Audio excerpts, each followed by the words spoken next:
안녕하세요. 우리들 각자의 마음속 깊은 곳에 자리한 풀리지 않는 매듭에 대한 이야기를 시작하려 합니다. 혹시 이런 생각해 보신 적 있으신가요? 왜 내 인생은 유독 힘들게 느껴질까? 왜 나의 인간관계는 늘 비슷한 패턴으로 고통스럽게 끝나는 걸까? 왜 나는 충분히 노력해도 늘 제자리 걸음인 것 같고 마음 한구석에는 채워지지 않는 공허함이 있을까? 수천 킬로미터 떨어져 있거나 혹은 이미 이 세상에 계시지 않더라도 우리 어머니는 여전히 우리 안에 살아 숨쉬고 있습니다. 저명한 심리학자 칼 융은 바로 이 보이지 않는 힘, 즉 어머니로부터 받은 상처가 우리의 삶과 선택, 관계, 심지어 행복까지 조용히 잠식할 수 있다고 경고했습니다. 그리고 가장 충격적인 사실은 우리가 평생 외면하도록 길들여진 단 한 가지, 바로 그림자 어머니의 존재를 직면하기 전까지는 진정한 치유가 결코 시작될 수 없다는 것입니다. 오늘 우리는 우리 정신의 금지된 영역으로 깊이 들어가 보려 합니다. 왜 당신의 치유가 멈춰 있는지, 어머니 콤플렉스가 어떻게 당신의 영혼을 인질로 잡고 있는지, 그리고 가장 중요하게는 칼 융이 제시한 고통스럽지만 해방으로 이끄는 그 길은 무엇인지 함께 탐색해 볼 것입니다. 이것은 당신의 내면 아이가 차마 입 밖으로 꺼내지 못했던 진실의 이야기입니다. 이 깊은 내면으로의 여정을 시작하기에 앞서 여러분의 작은 행동 하나가 비슷한 아픔을 가진 다른 이들에게 빛이 될 수 있습니다. 이 이야기에 좋아요를 눌러 공감을 표현하고 구독을 통해 앞으로의 여정에 동참해주세요.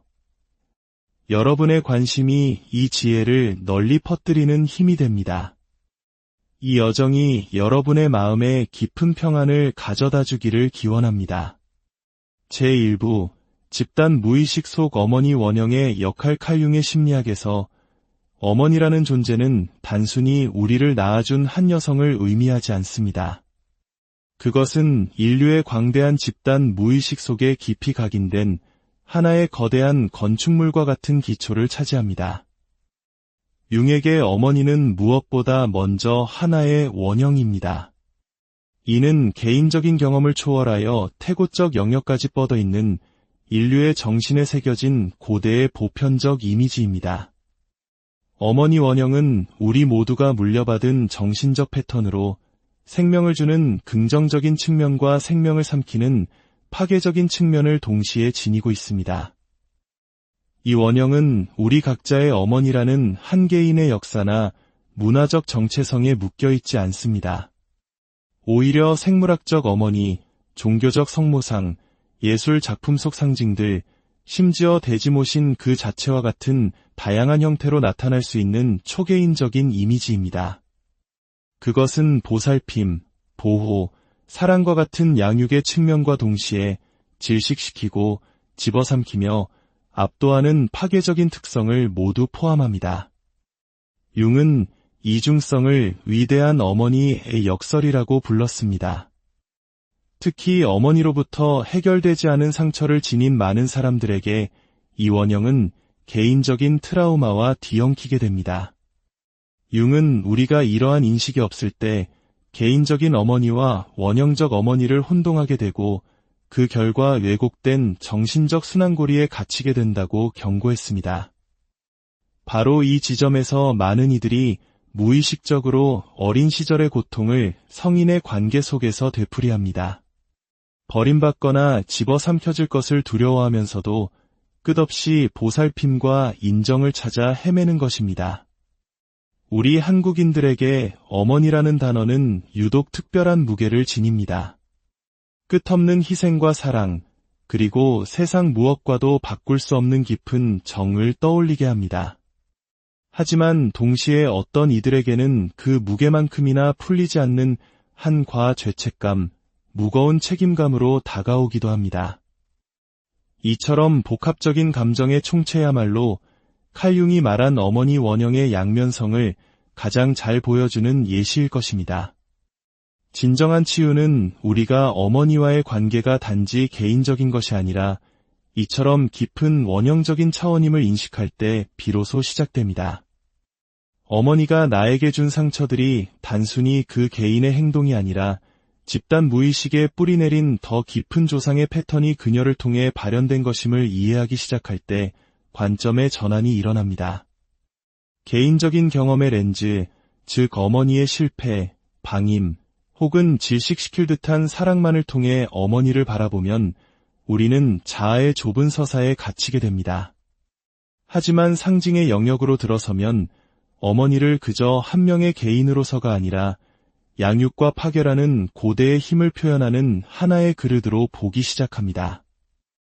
이러한 인식의 전환은 급진적이지만 본질적입니다. 그것은 우리의 정신을 비난에서 이해로, 개인적 고통에서 원형적 자각으로 이동시킵니다. 이 전환 없이는 치유는 피상적인 수준에 머물며 결코 어머니 원형이 자리 잡은 무의식의 깊은 구조까지 파고들지 못합니다. 제2부 그림자 어머니와 심리적 감옥 심리학에서 그림자 어머니는 가장 오해받고 두려워하는 정신의 차원 중 하나입니다. 어머니 원형에 양육하고 보호하는 측면과는 달리 그림자 어머니는 우리를 집어삼키고 조종하며 질식시키는 힘을 상징합니다. 이것은 무의식적으로 자아를 덫에 가두고 한 사람의 온전한 성장을 방해하는 힘입니다. 그림자 어머니는 종종 사랑, 걱정, 희생이라는 이름으로 위장합니다. 이 역학에 갇힌 자녀는 어머니를 양육하는 존재가 아니라 자신의 새로운 자아를 소멸시키겠다고 이협하는 모든 것을 삼켜버리는 힘으로 경험합니다. 이 그림자 어머니의 영향력은 좀처럼 직접적이지 않습니다. 그것은 미묘하고 은밀하며 무의식에 깊이 배어 있습니다. 성인의 삶에서 나타나는 가장 흔한 방식들은 다음과 같습니다. 첫째, 만성적인 자기의심과 내면의 비판입니다. 어머니의 통제적인 목소리가 내면화되어 끊임없이 자신을 깎아내립니다. 둘째, 자율성과 독립에 대한 두려움입니다. 안전과 인정을 갈망하면서도 성공하거나 독립하려 할 때마다 무의식적인 자기 파괴 패턴을 보입니다. 셋째, 통제적이거나 정서적으로 질식시키는 파트너나 권위자를 반복적으로 선택합니다. 넷째, 경계를 설정하거나 자신을 주장하려고 할 때 압도적인 죄책감이나 배신감을 느낍니다. 아마도 그림자 어머니의 가장 해로운 영향은 성인 자아의 심리적 유아화일 것입니다. 많은 사람들이 물리적으로는 어머니와 분리되었지만 정신적으로는 여전히 얽매여 있습니다. 어머니가 더 이상 곁에 없더라도 그들의 선택, 관계, 직업, 자아상은 여전히 어머니의 무언의 기대에 부응하려는 필요에 의해 무의식적으로 형성됩니다. 융은 이를 유아화된 자아의 감옥이라 불렀습니다. 성인 자아가 성장을 거부하고 비록 그것이 질식할 듯 답답하고 학대적일지라도 익숙함의 안락함을 선호하는 퇴행적 상태인 것입니다. 정신은 종종 미지의 자유보다 알려진 지옥을 선호합니다. 그림자 어머니는 바로 그 알려진 지옥을 상징합니다. 그리고 그림자 어머니의 가장 강력한 무기는 바로 죄책감 콤플렉스입니다. 융은 죄책감이 성인 자아를 어머니 콤플렉스에 묶어두는 심리적 접착제라고 보았습니다. 이 죄책감은 비합리적이며 무의식에 깊이 뿌리내려 있습니다. 특히 한국 사회에서 강조되는 효 사상은 때로 이러한 죄책감을 더욱 강화시키는 기제로 작용하기도 합니다. 내가 독립하면 나쁜 자식이야. 내 자신을 우선시하면 이기적인 거야. 경계를 분명히 하면 배은망덕한 거야. 와 같은 감정으로 표현됩니다. 이 죄책감은 너무나 강력해서 많은 이들이 인지된 배신감이라는 견딜 수 없는 고통을 피하기 위해 자신의 행복을 파괴하고 욕망을 억누르며 정서적 학대를 견디기도 합니다. 역설적으로 융은 이 무시무시한 그림자 어머니가 한 개인의 온전한 성장에 필수적인 역할을 한다고 주장했습니다. 그녀는 무의식의 문지기이자 자아실현이라는 보물을 지키는 용입니다. 그림자 어머니를 직면하는 것은 영웅의 여정에서 용과 맞서는 것과 같습니다. 이 컨프런테이션을 통해서만 개인은 진정한 힘, 지혜, 그리고 자유를 얻을 수 있습니다. 제3부, 내면화된 어머니, 임하고 치유의 여정에서 우리가 마주해야 할 가장 어려운 진실 중 하나는 우리가 싸우고 있는 대상이 더 이상 외부의 실제 어머니가 아니라는 점입니다. 우리가 씨름하는 것은 바로 우리 정신 안에 살아있는 내면화된 어머니, 즉 융이 이마고라고 부른 심리적 실체입니다. 이마고는 어린 시절 어머니와의 경험을 통해 형성된 기억, 감정, 연상, 투사의 복합체입니다. 그것은 단순한 기억이 아니라 우리 무의식 속에서 자율적으로 활동하는 살아있는 힘입니다. 긍정적 이마고는 우리에게 자신감, 안정감, 사랑받을 가치가 있다는 느낌을 주지만 부정적 이마고는 평생에 걸쳐 우리를 괴롭히는 파괴적인 내면의 목소리가 됩니다. 이 부정적인 내면의 어머니는 우리의 자존감을 갉아먹고 성공을 두려워하게 만들며 사랑받을 자격이 없다고 속삭입니다. 많은 사람들이 이 목소리가 자신의 진짜 생각이라고 착각하지만 실제로는 과거의 상처가 만들어낸 유령일 뿐입니다. 치유는 바로 이 내면의 어머니, 즉 이마고로부터 의식적이고 상징적으로 분리되는 것을 요구합니다. 이는 단순히 생물학적 어머니와 물리적으로 거리를 두는 것을 넘어섭니다. 여기에는 다음과 같은 과정이 포함됩니다. 첫째, 내 안의 어머니 이마고를 명명하고 그것이 나와는 별개의 존재임을 인식하는 것입니다. 둘째, 꿈, 예술 또는 대화를 통해 내면의 어머니가 드러나도록 허용하는 적극적 명상에 참여하는 것입니다. 셋째, 내면의 어머니 이미지를 향해 분노, 슬픔, 갈망을 포함한 억압된 감정을 표현하는 것입니다. 넷째, 심리적 경계를 만들고 나 자신이 독립적이고 자주적인 존재임을 확인하는 것입니다. 융은 이 과정이 결코 순탄치 않다고 경고했습니다. 종종 강렬한 정서적 격변, 실존적 외로움, 그리고 정체성의 위기를 유발합니다. 하지만 그는 이것이 더 진정한 자아의 탄생을 위한 공간을 마련하는 낡은 정신구조의 필연적인 죽음이라고 강조했습니다.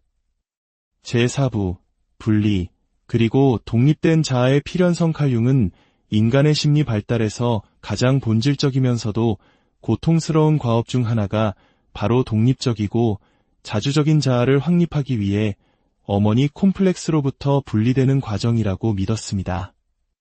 이것은 단순한 생물학적 또는 사회적 이정표가 아니라 한 개인의 온전한 성장을 정의하는 깊은 영적, 원형적 여정입니다. 이 분리가 없다면 자아는 뚜렷한 의식의 중심을 확립할 수 없습니다. 개인은 어머니 콤플렉스에 갇혀 순종적인 아이, 희생자 또는 타인의 비위를 맞추는 역할에 머무르게 됩니다. 진정한 개성화, 즉 고유한 자신이 되는 것은 불가능해집니다.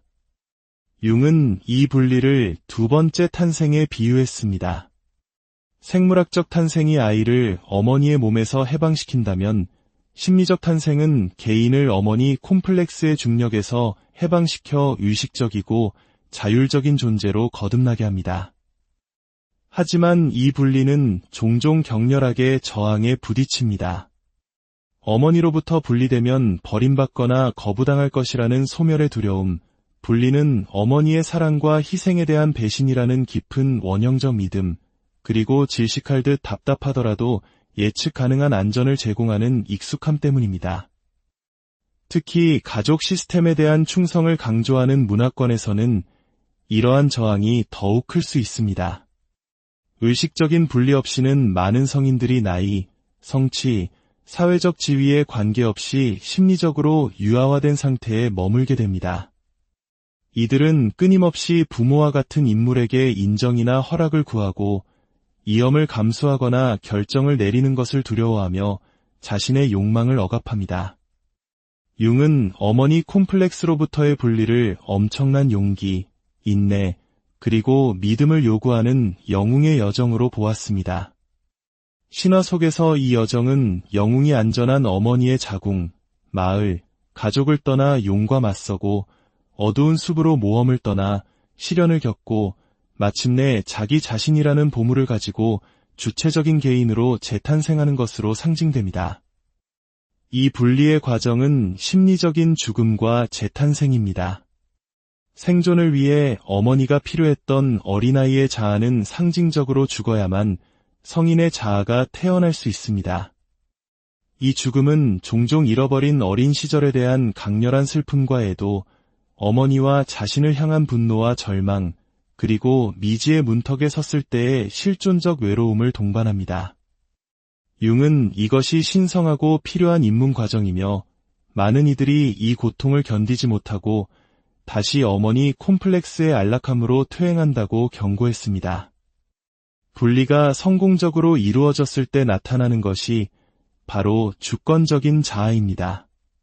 더 이상 어머니의 무의식적 요구에 종속되지 않고 외부의 승인이 아닌 내면의 권위에 따라 결정을 내릴 수 있는 자아입니다. 이것이 바로 진정한 성인 자아의 탄생이며 이것 없이는 어떠한 진정한 개성화도 일어날 수 없습니다. 제5부 치유되지 않은 상처의 심리적 증상들. 칼융은 무의식에 남겨진 것은 필연적으로 운명이 되어 나타난다고 강조했습니다. 치유되지 않은 어머니의 상처만큼 이 말이 명백하게 드러나는 곳은 없습니다. 어머니 컴플렉스가 해결되지 않은 채 남아있을 때 그 정신적 각인은 개인의 심리적, 정서적, 관계적 삶에서 미묘하지만 강력한 왜곡으로 지속됩니다. 가장 흔한 증상 중 하나는 만성적인 자기의심과 가혹한 내면의 비판자입니다. 이 내면의 비판자는 단순히 부정적인 생각이 아니라 자신감과 주체성, 신뢰를 훼손하는 심리적 파괴자로서 기능하는 내면화된 어머니 콤플렉스의 목소리입니다. 또한 자율성에 대한 깊은 양가 감정을 보입니다. 의식적으로는 독립을 갈망하면서도 무의식적으로는 그것을 위험하고 외로운 배신으로 인식하여 두려워합니다. 정서적 죄책감과 대물림된 수치심 콤플렉스 또한 주요 증상입니다. 분리되거나 성공하는 것이 어머니를 배신하는 것과 같다는 비합리적인 믿음에서 비롯된 이 죄책감은 개인이 자신의 행복을 추구하는 것을 방해하는 강력한 족쇄가 됩니다. 관계 패턴에서도 이 상처는 명확히 드러납니다. 무의식적으로 어머니와의 상처받은 관계를 재현하는 파트너를 찾거나 반대로 정서적 친밀감을 극도로 회피하는 경향을 보입니다. 나는 결코 엄마처럼 되지 않을 거야 라고 맹세하면서도 무의식적으로 어머니의 가장 파괴적인 패턴을 자신의 삶에서 반복하는 아이러니를 겪기도 합니다. 이러한 증상들은 단순한 성격적 결함이 아닙니다. 그것들은 무의식 깊은 곳에서 보내는 구조 신호이며 해결되지 않은 상처를 돌봐달라는 영혼의 외침입니다. 제6부 그림자 어머니와의 대면. 치유의 전환점. 진정한 치유는 그림자 어머니를 명확하고 의식적이며 환상 없이 직면하는 용기에서 시작됩니다. 이는 어머니를 이상화된 보호자로도 상황의 희생자로도 보지 않고 그녀의 인간적이고 원형적인 그림자 측면, 즉 조종적인 전략, 정서적 미성숙, 질투나 분노, 자녀를 의존적으로 만들려는 무의식적 욕망 등을 있는 그대로 바라보는 것입니다. 이 대면 과정에서 가장 억압되었던 감정인 어린아이의 분노와 슬픔이 터져나옵니다. 융은 이 감정들이 신성하고 필요하다고 강조했습니다. 왜냐하면 그것들은 억압되고 내면으로 향하여 자신을 공격하는 데 사용되었던 바로 그 정신적 에너지를 나타내기 때문입니다. 이 감정들을 표현하는 것은 어머니를 비난하는 것이 아니라 억압된 감정이라는 독성 부담으로부터 정신을 해방시켜 그 에너지를 자신의 온전한 성장을 위해 되찾는 과정입니다. 융이 개발한 적극적 명상은 무의식의 인물들, 특히 그림자 어머니와 의식적으로 소통하는 강력한 방법입니다. 안전한 내면의 공간에서 그림자 어머니를 시각화하고 그녀가 말하도록 허용하며 나의 진실을 표현하고 새로운 경계를 협상하는 것입니다. 이 대화를 통해 자아는 어린아이의 역할에서 벗어나 성인의 입장에서 어머니라는 인물을 대하게 됩니다. 그림자 어머니와의 대면은 상징적인 죽음입니다. 이상화된 어머니 이미지와 어머니 콤플렉스와 동일시되었던 어린아이 자아의 죽음입니다.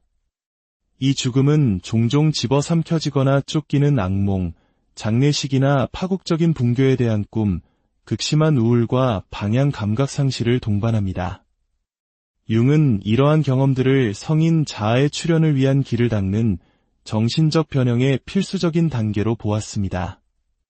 마침내 그림자 어머니가 대면되고 애도되고 통합되었을 때 새로운 관계가 가능해집니다. 이때 어머니는 신도, 괴물도, 희생자도 아닌 흠있고 상처받았으며 한계가 있는 한 명의 인간으로 보이기 시작합니다. 진정한 연민이 싹트기 시작하는 것입니다. 이 연민은 해를 용납하거나 경계를 허무는 것이 아니라 원망과 갈망의 사슬로부터 자기 자신을 해방시키는 것입니다. 제7부, 용서는 목표가 아니라 내면의 자유가 목표다. 융의 심층 심리학 패러다임에서 용서는 종종 오해되고 어머니 상처 치유의 궁극적인 목표로 과도하게 강조됩니다. 하지만 융은 근본적으로 다른 관점에서 접근했습니다. 그는 내면 작업의 목표가 도덕적 행위로서의 용서가 아니라 어머니 콤플렉스라는 무의식의 사슬로부터 개인을 해방시키는 것이라고 믿었습니다. 많은 영적 또는 치료 집단에서 용서는 고귀한 마지막 단계로 여겨집니다. 그러나 융은 이러한 접근이 종종 더 깊고 고통스러운 작업을 회피하기 위한 방어기제, 즉 우회로 사용될 수 있다고 경고했습니다. 아직 분노와 슬픔, 배신감을 충분히 느끼지 못했는데 섣불리 행하는 용서는 무의식적인 충성심을 강화하여 오히려 치유를 방해할 뿐입니다. 융의 관점에서 진짜 작업은 외부의 어머니를 향한 것이 아니라 내 안에 내면화된 어머니, 즉 이마고를 향한 것입니다. 따라서 용서는 만약 나타난다면 내 안의 어머니 그림자를 대면하고 통합하고 놓아주는 내면의 연금술 과정의 부산물일 뿐입니다. 진정한 목표는 내면의 자유입니다. 자기 자신이 될 자유, 자신만의 의미를 창조할 자유, 어머니 콤플렉스의 자네가 아닌 자기 자신의 중심에서 살아갈 자유입니다. 이 자유는 더 이상 어머니의 승인이나 인정을 필요로 하지 않고 상처받은 아이가 아닌 힘있는 성인으로서 반응하며 어머니의 못다 이룬 삶이나 채워지지 않은 필요의 짐을 더 이상 짊어지지 않는 것을 특징으로 합니다. 이 자유는 어머니나 사회, 심지어 치료 과정에 의해 주어지는 것이 아닙니다. 그것은 자신의 내면 작업에 대한 헌신을 통해 용기 있는 한 걸음 한 걸음을 통해 스스로 쟁취하는 것입니다. 제8부, 상처 치유 후의 자아, 그 재탄생. 어머니의 상처를 치유한 후의 자아의 재탄생은 과거의 무의식적인 힘에 대한 신성한 저항이자 현재와 미래에 대한 급진적인 헌신입니다. 그것은 더 이상 어머니의 고통이나 가족의 기대, 문화적 각본에 의해 지시되지 않는 삶의 탄생입니다. 이 재탄생은 몇 가지 뚜렷한 특징을 보입니다. 첫째, 진정한 자기 돌봄 능력의 발현입니다. 더 이상 외부에서 위로나 인정을 구하지 않고 내면의 성인이 내면의 아이에게 필요한 사랑, 보호, 지지를 제공합니다. 둘째, 창조성의 회복입니다. 어머니 콤플렉스는 종종 개인의 창조적 충동을 억압합니다. 치유는 이 억압된 에너지를 해방시켜 예술, 일, 관계에서 자신을 온전히 표현할 수 있게 합니다. 셋째, 건강한 관계를 맺는 능력입니다. 과거의 상처를 투사하는 대신 상호 존중과 진정한 친밀감에 기반한 관계를 형성할 수 있게 됩니다. 넷째, 의미 있는 삶의 발견입니다.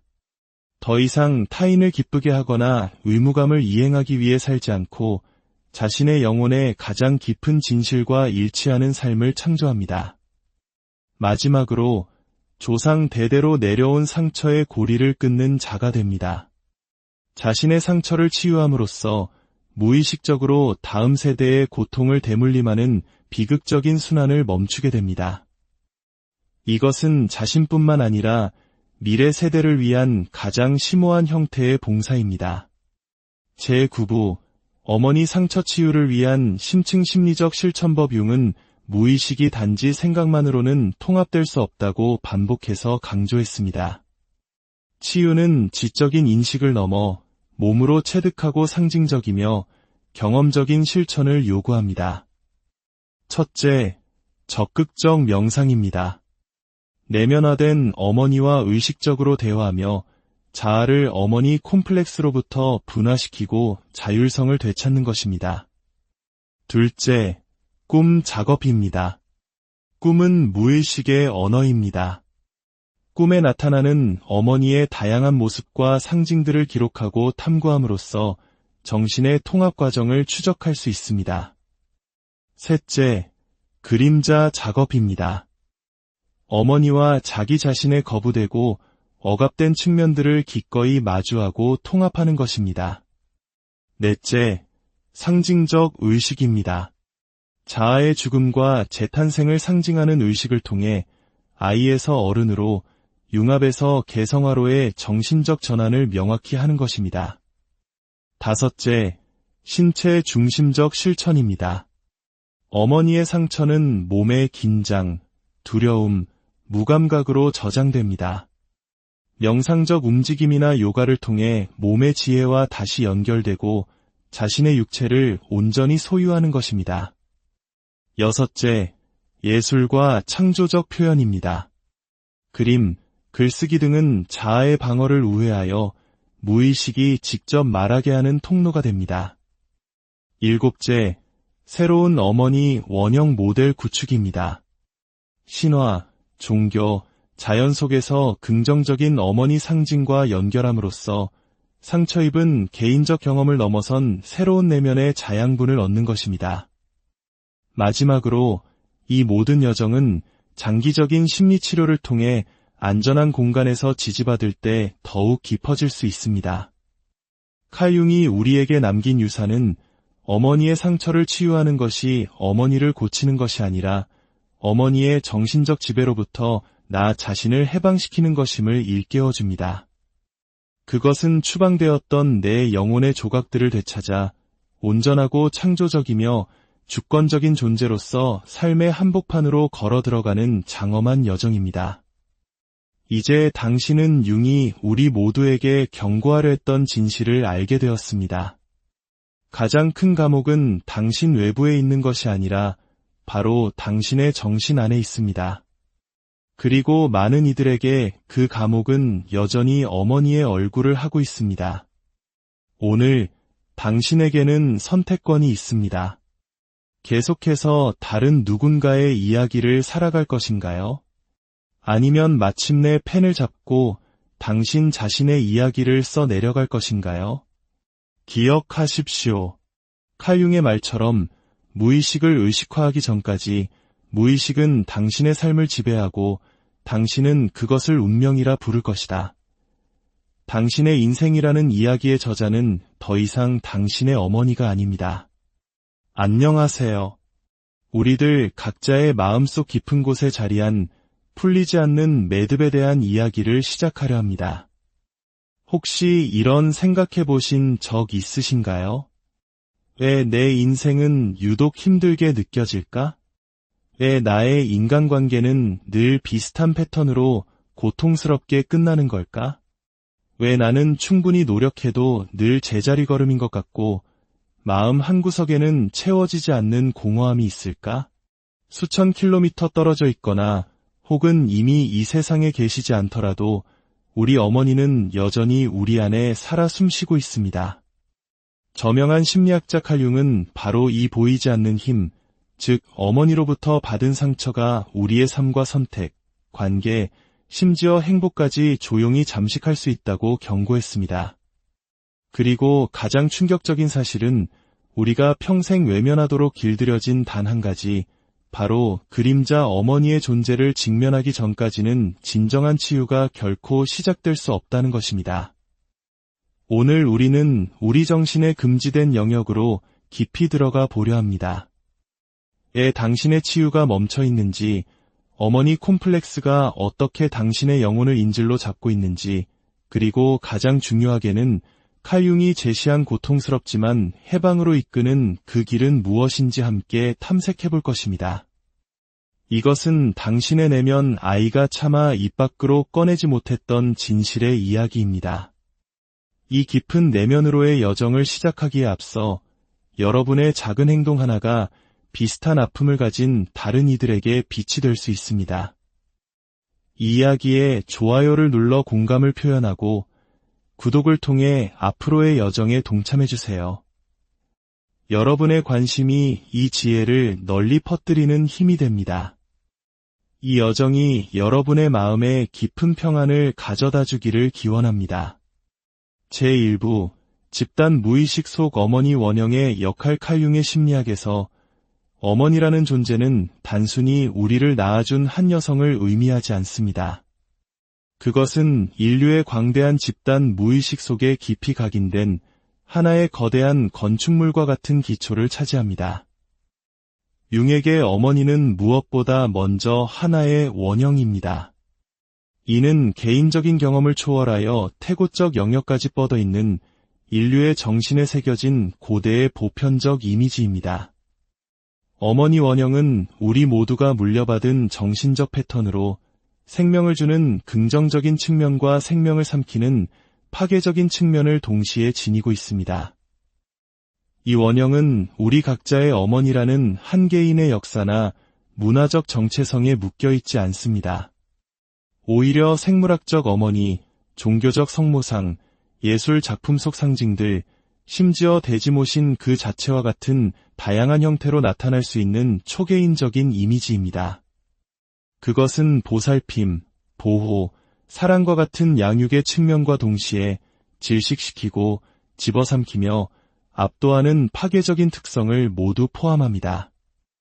융은 이중성을 위대한 어머니의 역설이라고 불렀습니다. 특히 어머니로부터 해결되지 않은 상처를 지닌 많은 사람들에게 이 원형은 개인적인 트라우마와 뒤엉키게 됩니다. 융은 우리가 이러한 인식이 없을 때 개인적인 어머니와 원형적 어머니를 혼동하게 되고 그 결과 왜곡된 정신적 순환고리에 갇히게 된다고 경고했습니다. 바로 이 지점에서 많은 이들이 무의식적으로 어린 시절의 고통을 성인의 관계 속에서 되풀이합니다. 버림받거나 집어삼켜질 것을 두려워하면서도 끝없이 보살핌과 인정을 찾아 헤매는 것입니다. 우리 한국인들에게 어머니라는 단어는 유독 특별한 무게를 지닙니다. 끝없는 희생과 사랑, 그리고 세상 무엇과도 바꿀 수 없는 깊은 정을 떠올리게 합니다. 하지만 동시에 어떤 이들에게는 그 무게만큼이나 풀리지 않는 한과 죄책감, 무거운 책임감으로 다가오기도 합니다. 이처럼 복합적인 감정의 총체야말로 칼 융이 말한 어머니 원형의 양면성을 가장 잘 보여주는 예시일 것입니다. 진정한 치유는 우리가 어머니와의 관계가 단지 개인적인 것이 아니라 이처럼 깊은 원형적인 차원임을 인식할 때 비로소 시작됩니다. 어머니가 나에게 준 상처들이 단순히 그 개인의 행동이 아니라 집단 무의식에 뿌리내린 더 깊은 조상의 패턴이 그녀를 통해 발현된 것임을 이해하기 시작할 때 관점의 전환이 일어납니다. 개인적인 경험의 렌즈, 즉 어머니의 실패, 방임, 혹은 질식시킬 듯한 사랑만을 통해 어머니를 바라보면 우리는 자아의 좁은 서사에 갇히게 됩니다. 하지만 상징의 영역으로 들어서면 어머니를 그저 한 명의 개인으로서가 아니라 양육과 파괴라는 고대의 힘을 표현하는 하나의 그릇으로 보기 시작합니다. 이러한 인식의 전환은 급진적이지만 본질적입니다. 그것은 우리의 정신을 비난에서 이해로, 개인적 고통에서 원형적 자각으로 이동시킵니다. 이 전환 없이는 치유는 피상적인 수준에 머물며 결코 어머니 원형이 자리 잡은 무의식의 깊은 구조까지 파고들지 못합니다. 제2부 그림자 어머니와 심리적 감옥 심리학에서 그림자 어머니는 가장 오해받고 두려워하는 정신의 차원 중 하나입니다. 어머니 원형에 양육하고 보호하는 측면과는 달리 그림자 어머니는 우리를 집어삼키고 조종하며 질식시키는 힘을 상징합니다.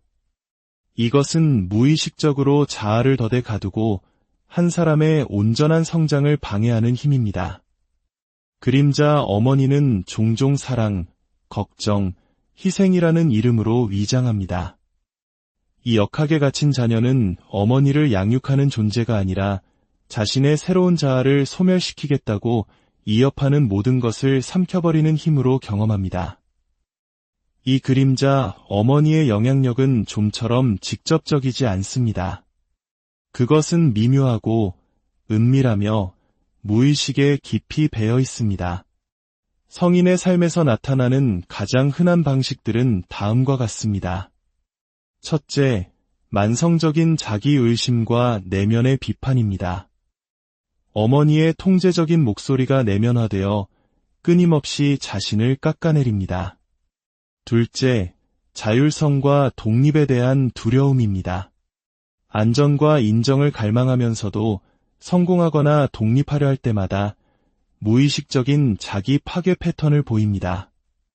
셋째, 통제적이거나 정서적으로 질식시키는 파트너나 권위자를 반복적으로 선택합니다. 넷째, 경계를 설정하거나 자신을 주장하려고 할 때 압도적인 죄책감이나 배신감을 느낍니다. 아마도 그림자 어머니의 가장 해로운 영향은 성인 자아의 심리적 유아화일 것입니다. 많은 사람들이 물리적으로는 어머니와 분리되었지만 정신적으로는 여전히 얽매여 있습니다. 어머니가 더 이상 곁에 없더라도 그들의 선택, 관계, 직업, 자아상은 여전히 어머니의 무언의 기대에 부응하려는 필요에 의해 무의식적으로 형성됩니다. 융은 이를 유아화된 자아의 감옥이라 불렀습니다. 성인 자아가 성장을 거부하고 비록 그것이 질식할 듯 답답하고 학대적일지라도 익숙함의 안락함을 선호하는 퇴행적 상태인 것입니다. 정신은 종종 미지의 자유보다 알려진 지옥을 선호합니다. 그림자 어머니는 바로 그 알려진 지옥을 상징합니다. 그리고 그림자 어머니의 가장 강력한 무기는 바로 죄책감 콤플렉스입니다. 융은 죄책감이 성인 자아를 어머니 콤플렉스에 묶어두는 심리적 접착제라고 보았습니다. 이 죄책감은 비합리적이며 무의식에 깊이 뿌리내려 있습니다. 특히 한국 사회에서 강조되는 효 사상은 때로 이러한 죄책감을 더욱 강화시키는 기제로 작용하기도 합니다. 내가 독립하면 나쁜 자식이야. 내 자신을 우선시하면 이기적인 거야. 경계를 분명히 하면 배은망덕한 거야. 와 같은 감정으로 표현됩니다. 이 죄책감은 너무나 강력해서 많은 이들이 인지된 배신감이라는 견딜 수 없는 고통을 피하기 위해 자신의 행복을 파괴하고 욕망을 억누르며 정서적 학대를 견디기도 합니다. 역설적으로 융은 이 무시무시한 그림자 어머니가 한 개인의 온전한 성장에 필수적인 역할을 한다고 주장했습니다. 그녀는 무의식의 문지기이자 자아실현이라는 보물을 지키는 용입니다. 그림자 어머니를 직면하는 것은 영웅의 여정에서 용과 맞서는 것과 같습니다. 이 컨프런테이션을 통해서만 개인은 진정한 힘, 지혜, 그리고 자유를 얻을 수 있습니다. 제3부, 내면화된 어머니, 임하고 치유의 여정에서 우리가 마주해야 할 가장 어려운 진실 중 하나는 우리가 싸우고 있는 대상이 더 이상 외부의 실제 어머니가 아니라는 점입니다. 우리가 씨름하는 것은 바로 우리 정신 안에 살아있는 내면화된 어머니, 즉 융이 이마고라고 부른 심리적 실체입니다.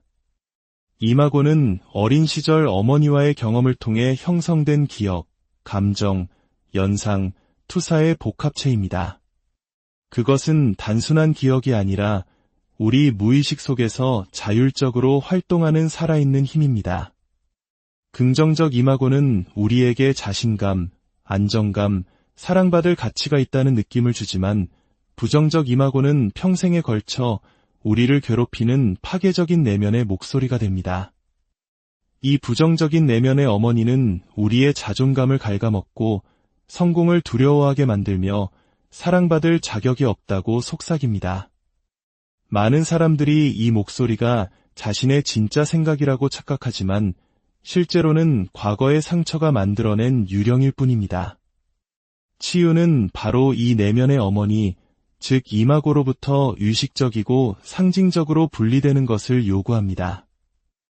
이는 단순히 생물학적 어머니와 물리적으로 거리를 두는 것을 넘어섭니다. 여기에는 다음과 같은 과정이 포함됩니다. 첫째, 내 안의 어머니 이마고를 명명하고 그것이 나와는 별개의 존재임을 인식하는 것입니다. 둘째, 꿈, 예술 또는 대화를 통해 내면의 어머니가 드러나도록 허용하는 적극적 명상에 참여하는 것입니다. 셋째, 내면의 어머니 이미지를 향해 분노, 슬픔, 갈망을 포함한 억압된 감정을 표현하는 것입니다. 넷째, 심리적 경계를 만들고 나 자신이 독립적이고 자주적인 존재임을 확인하는 것입니다. 융은 이 과정이 결코 순탄치 않다고 경고했습니다. 종종 강렬한 정서적 격변, 실존적 외로움, 그리고 정체성의 위기를 유발합니다. 하지만 그는 이것이 더 진정한 자아의 탄생을 위한 공간을 마련하는 낡은 정신구조의 필연적인 죽음이라고 강조했습니다. 제4부, 분리, 그리고 독립된 자아의 필연성 칼융은 인간의 심리 발달에서 가장 본질적이면서도 고통스러운 과업 중 하나가 바로 독립적이고 자주적인 자아를 확립하기 위해 어머니 콤플렉스로부터 분리되는 과정이라고 믿었습니다. 이것은 단순한 생물학적 또는 사회적 이정표가 아니라 한 개인의 온전한 성장을 정의하는 깊은 영적, 원형적 여정입니다. 이 분리가 없다면 자아는 뚜렷한 의식의 중심을 확립할 수 없습니다. 개인은 어머니 콤플렉스에 갇혀 순종적인 아이, 희생자 또는 타인의 비위를 맞추는 역할에 머무르게 됩니다. 진정한 개성화, 즉 고유한 자신이 되는 것은 불가능해집니다. 융은 이 분리를 두 번째 탄생에 비유했습니다. 생물학적 탄생이 아이를 어머니의 몸에서 해방시킨다면 심리적 탄생은 개인을 어머니 콤플렉스의 중력에서 해방시켜 의식적이고 자율적인 존재로 거듭나게 합니다. 하지만 이 분리는 종종 격렬하게 저항에 부딪힙니다. 어머니로부터 분리되면 버림받거나 거부당할 것이라는 소멸의 두려움, 분리는 어머니의 사랑과 희생에 대한 배신이라는 깊은 원형적 믿음, 그리고 질식할 듯 답답하더라도 예측 가능한 안전을 제공하는 익숙함 때문입니다. 특히 가족 시스템에 대한 충성을 강조하는 문화권에서는 이러한 저항이 더욱 클 수 있습니다. 의식적인 분리 없이는 많은 성인들이 나이, 성취, 사회적 지위에 관계없이 심리적으로 유아화된 상태에 머물게 됩니다. 이들은 끊임없이 부모와 같은 인물에게 인정이나 허락을 구하고 위험을 감수하거나 결정을 내리는 것을 두려워하며 자신의 욕망을 억압합니다. 융은 어머니 콤플렉스로부터의 분리를 엄청난 용기, 인내, 그리고 믿음을 요구하는 영웅의 여정으로 보았습니다. 신화 속에서 이 여정은 영웅이 안전한 어머니의 자궁, 마을, 가족을 떠나 용과 맞서고 어두운 숲으로 모험을 떠나 시련을 겪고 마침내 자기 자신이라는 보물을 가지고 주체적인 개인으로 재탄생하는 것으로 상징됩니다. 이 분리의 과정은 심리적인 죽음과 재탄생입니다. 생존을 위해 어머니가 필요했던 어린아이의 자아는 상징적으로 죽어야만 성인의 자아가 태어날 수 있습니다. 이 죽음은 종종 잃어버린 어린 시절에 대한 강렬한 슬픔과 애도, 어머니와 자신을 향한 분노와 절망, 그리고 미지의 문턱에 섰을 때의 실존적 외로움을 동반합니다. 융은 이것이 신성하고 필요한 입문 과정이며 많은 이들이 이 고통을 견디지 못하고 다시 어머니 콤플렉스의 안락함으로 퇴행한다고 경고했습니다. 분리가 성공적으로 이루어졌을 때 나타나는 것이 바로 주권적인 자아입니다. 더 이상 어머니의 무의식적 요구에 종속되지 않고 외부의 승인이 아닌 내면의 권위에 따라 결정을 내릴 수 있는 자아입니다. 이것이 바로 진정한 성인 자아의 탄생이며 이것 없이는 어떠한 진정한 개성화도 일어날 수 없습니다.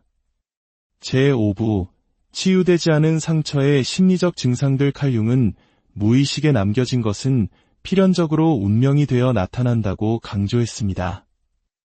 치유되지 않은 어머니의 상처만큼 이 말이 명백하게 드러나는 곳은 없습니다.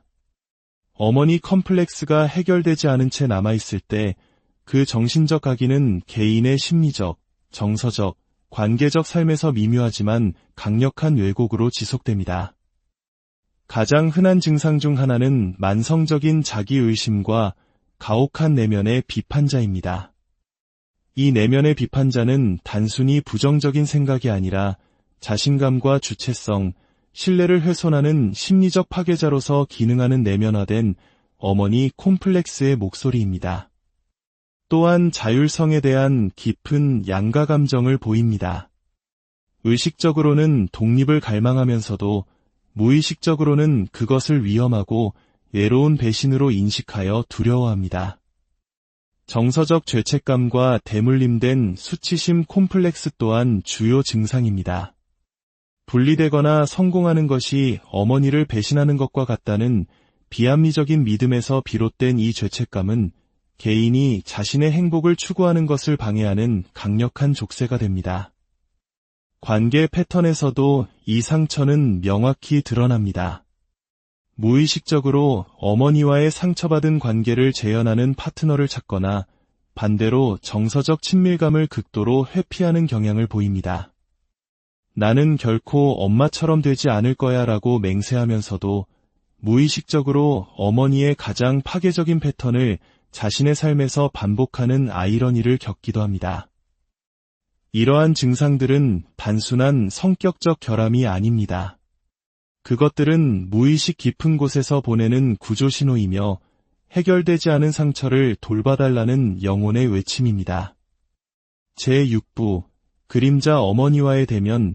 치유의 전환점. 진정한 치유는 그림자 어머니를 명확하고 의식적이며 환상 없이 직면하는 용기에서 시작됩니다. 이는 어머니를 이상화된 보호자로도 상황의 희생자로도 보지 않고 그녀의 인간적이고 원형적인 그림자 측면, 즉 조종적인 전략, 정서적 미성숙, 질투나 분노, 자녀를 의존적으로 만들려는 무의식적 욕망 등을 있는 그대로 바라보는 것입니다. 이 대면 과정에서 가장 억압되었던 감정인 어린아이의 분노와 슬픔이 터져나옵니다. 융은 이 감정들이 신성하고 필요하다고 강조했습니다. 왜냐하면 그것들은 억압되고 내면으로 향하여 자신을 공격하는 데 사용되었던 바로 그 정신적 에너지를 나타내기 때문입니다. 이 감정들을 표현하는 것은 어머니를 비난하는 것이 아니라 억압된 감정이라는 독성 부담으로부터 정신을 해방시켜 그 에너지를 자신의 온전한 성장을 위해 되찾는 과정입니다. 융이 개발한 적극적 명상은 무의식의 인물들, 특히 그림자 어머니와 의식적으로 소통하는 강력한 방법입니다. 안전한 내면의 공간에서 그림자 어머니를 시각화하고 그녀가 말하도록 허용하며 나의 진실을 표현하고 새로운 경계를 협상하는 것입니다. 이 대화를 통해 자아는 어린아이의 역할에서 벗어나 성인의 입장에서 어머니라는 인물을 대하게 됩니다. 그림자 어머니와의 대면은 상징적인 죽음입니다. 이상화된 어머니 이미지와 어머니 콤플렉스와 동일시되었던 어린아이 자아의 죽음입니다.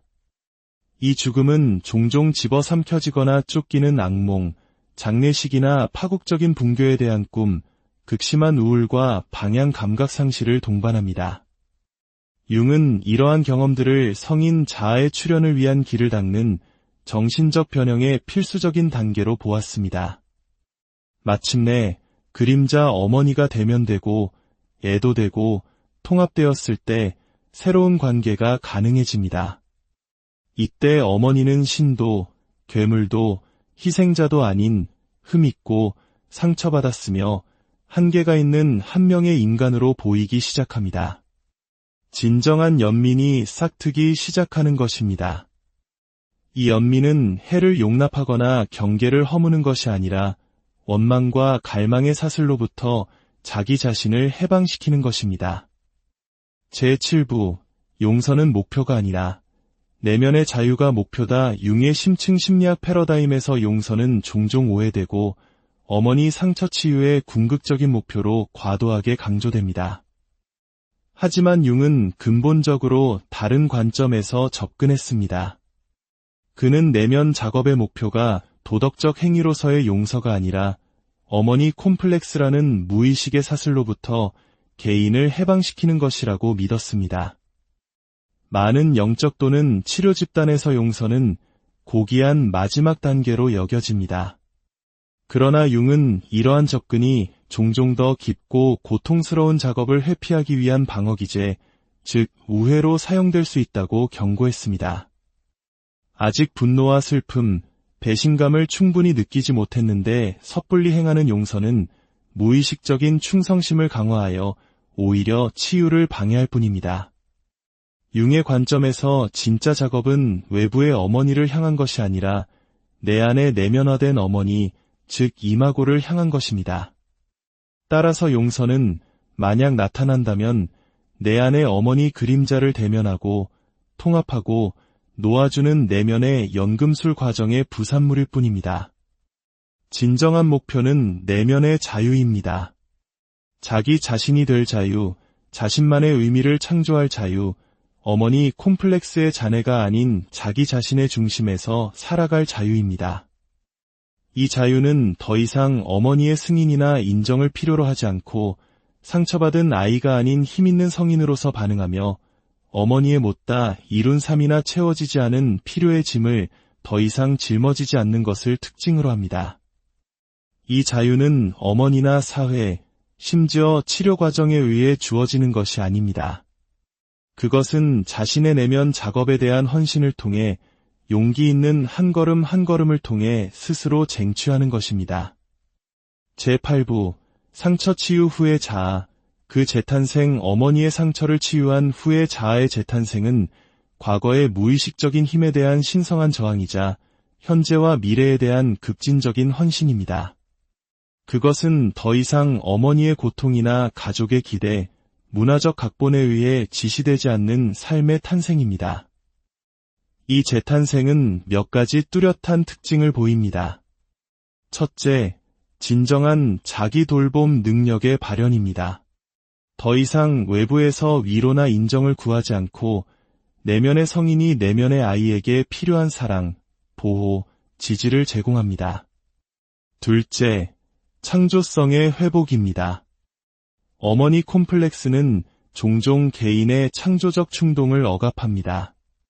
치유는 이 억압된 에너지를 해방시켜 예술, 일, 관계에서 자신을 온전히 표현할 수 있게 합니다. 셋째, 건강한 관계를 맺는 능력입니다. 과거의 상처를 투사하는 대신 상호 존중과 진정한 친밀감에 기반한 관계를 형성할 수 있게 됩니다. 넷째, 의미 있는 삶의 발견입니다. 더 이상 타인을 기쁘게 하거나 의무감을 이행하기 위해 살지 않고 자신의 영혼의 가장 깊은 진실과 일치하는 삶을 창조합니다. 마지막으로 조상 대대로 내려온 상처의 고리를 끊는 자가 됩니다. 자신의 상처를 치유함으로써 무의식적으로 다음 세대의 고통을 대물림하는 비극적인 순환을 멈추게 됩니다. 이것은 자신뿐만 아니라 미래 세대를 위한 가장 심오한 형태의 봉사입니다. 제9부 어머니 상처 치유를 위한 심층 심리적 실천법 융은 무의식이 단지 생각만으로는 통합될 수 없다고 반복해서 강조했습니다. 치유는 지적인 인식을 넘어 몸으로 체득하고 상징적이며 경험적인 실천을 요구합니다. 첫째, 적극적 명상입니다. 내면화된 어머니와 의식적으로 대화하며 자아를 어머니 콤플렉스로부터 분화시키고 자율성을 되찾는 것입니다. 둘째, 꿈 작업입니다. 꿈은 무의식의 언어입니다. 꿈에 나타나는 어머니의 다양한 모습과 상징들을 기록하고 탐구함으로써 정신의 통합 과정을 추적할 수 있습니다. 셋째, 그림자 작업입니다.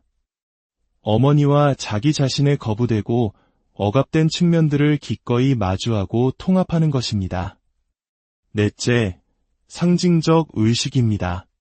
자아의 죽음과 재탄생을 상징하는 의식을 통해 아이에서 어른으로, 융합에서 개성화로의 정신적 전환을 명확히 하는 것입니다.